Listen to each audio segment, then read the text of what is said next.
और इस वक्त हमारे साथ मेजर मोहम्मद अली शाह जी जुड़ चुके हैं, जो कि डिफेंस एक्सपर्ट हैं। बहुत इस्तकबाल है आपका हमारे खास प्रोग्राम में। मोहम्मद अली शाह जी, आप किस तरह से देख रहे हैं कि अब कोशिश अमेरिका की तरफ से भी सीज फायर की यहाँ पर की जा रही है? देखिए, कोई भी जाहिरा जी आपकी बड़ी अच्छी बात है। देखिए, आपने कहा कि कोशिश अमेरिका की तरफ से भी की जा रही है। कोई भी चीज जिंदगी में परमानेंट नहीं रहती। अच्छा हम्म। वक्त भी ज्यादा लंबा नहीं रहता है और बुरा वक्त भी ज्यादा लंबा नहीं रहता है। जंग जो भी हो, चाहे फर्स्ट वर्ल्ड वॉर हो, सेकंड वर्ल्ड वॉर हो, चाहे इंडो पाक वॉर हो, चाहे कोई भी वॉर हो, जंग का जो शुरू हुआ है वो खत्म तो होती है कहीं ना कहीं पे। ये वाली जंग ऐसी है जो तकरीबन 100 साल से मैं कहूंगा चलती आ रही है। बीच में जो गैप हुए थे उनको मैं सीज फायर मानूंगा कि उस टाइम पे जंग रुक गई थी, सीज फायर नहीं हुआ। जैसे कि 7 अक्टूबर के बाद जो जंग फिर से शुरू हुई उसको मैं कहूंगा सीज फायर रिज्यूम। मैं ये कहूंगा कि भाई ये खत्म।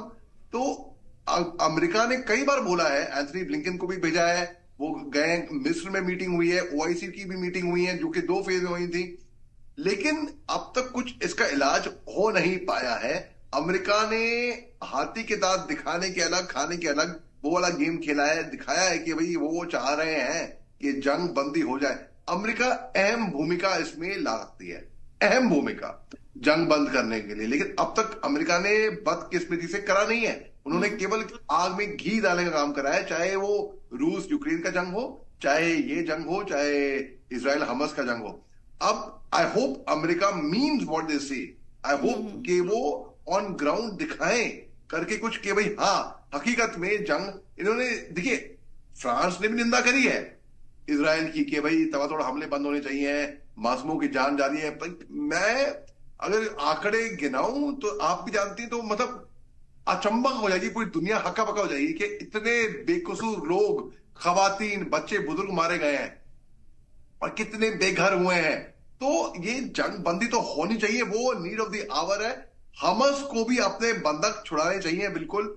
और अमेरिका को केवल दिखावा नहीं करना चाहिए, हकीकत में ऑन ग्राउंड किसी तरीके से। इतनी बड़ी सुपर पावर है भाई, इतनी बड़ी सुपर पावर है, इतना बड़ा उनका दबदबा है, इन्फ्लुएंस है। क्या आप बोल रहे हैं कि वो अमेरिका के वो नाकामयाब रहा? मैं नहीं मानता कि अमेरिका नाकामयाब रहेगा जंग बंदी में। जी। और आई होप इस बार वो एक्चुअली एग्जीक्यूट करके दिखाए। जब जब जब जब जंग बंदी बंदी जब खत्म होगी जंग, तब मैं मानूंगा हाँ, अमेरिका ने कुछ ऑन ग्राउंड करके दिखाया। मोहम्मद अली शाह जी, आपको क्या लगता है, क्या महज वो प्रेशराइज हो रहा है लोगों की वजह से, वहां की आवाम की वजह से? चुनाव भी वहां पर आने वाले हैं, ये एक वजह हो सकती है जो अमेरिका अब दबाव डाल रहा है? जी बिल्कुल। देखिए, ब्रिगेडियर साहब की बात से मैं 100% सहमत हूं। बिल्कुल, ब्रिगेडियर साहब ने जो सटीक तरीके से एनालिसिस दिया है, बिल्कुल इसमें कोई शक की बात नहीं है, दबाव भी है। आपको मैं एक अलग से हटके एक एग्जाम्पल और देता हूं मैं। देखिए, अमेरिका रेड सी में तबातोड़ हमले कर रहा है, जो कि वहां पे जो पायरेट वेसल्स हैं, जो हाउथी रेबल्स की वेसल्स हैं, जो जो मुसीबत खड़ी कर रखी थी 50 अन्य देशों के लिए सी रूट से। अभी कल की मैं आपको घटना बताता हूं। कल क्या हुआ, एक कंपनी है, काइपलर कंपनी है, वो एक मरीन ट्रैकिंग कंपनी है। एक स्टार आइरिस नाम की एक शिप जो कि जा रही थी भुट्टे लेके, मेज लेके, कॉर्न लेकर, भुट्टे जो मक्का होता है उसको लेके जा रही थी। वो ग्रीक ओल्ड कंपनी है, वो स्टार बल्क कैरियर उनको कहते हैं। वो स्टार बल्क कैरियर ने ओन करती है ये ग्रीक, और पार्शियल अमेरिका के भी स्टेक्स हैं इसमें। और ये जो वेसल है ये जा रही थी ब्राजील से लेके ईरान।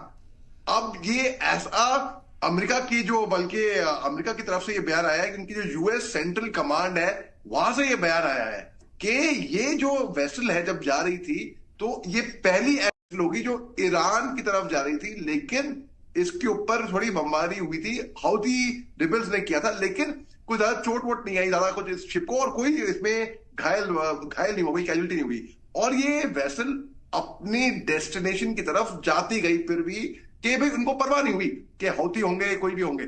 उससे क्या दर्शाता है? उससे ये दर्शाता है, एक तरीके से मैंने ये इसलिए बताया कि अमेरिका जो है वो तबातोड़ हमले तो कर देगा, ठीक है, वो जो और करने भी चाहिए, जो कि जो आतंकवादी है, उग्रवादी हैं, जो पायरेट्स हैं, जो समुद्री पायरेट्स हैं, जो नुकसान दे रहे हैं। देखिए, मगर जब अगर हाउथी वेसल्स ने, हाउथी रिबेल्स ने इस वेसल पे अटैक किया तो अमेरिका को भी इसमें कहीं ना कहीं, मेरा ऐसा मानना है इंटरवीन करना चाहिए था, उनको भी एक सपोर्ट वहां पे भेजना चाहिए था। जी लेकिन अमेरिका ने कुछ ऐसा कोई खास, केवल एक बयान दिया, ऑन ग्राउंड कोई सपोर्ट नहीं दिया। वैसे ही अमेरिका ये बयानबाजी करती है।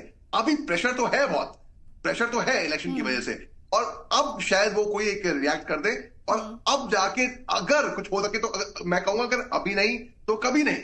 अगर अभी नहीं कर पाएंगे वो कुछ इसमें, तो उनकी बात, उनके हाथ से बात निकल चुकी होगी, और बात और आगे बढ़ चुकी होगी, और बहुत देर हो चुकी होगी अमेरिका को इसमें दखल अंदाजी देने की, पावर देने की। उसके बाद फिर ये जंग का फिर मैं खात्मा देख ही रहूंगा, देखूंगा ही नहीं कभी भी। जी जी बिल्कुल। और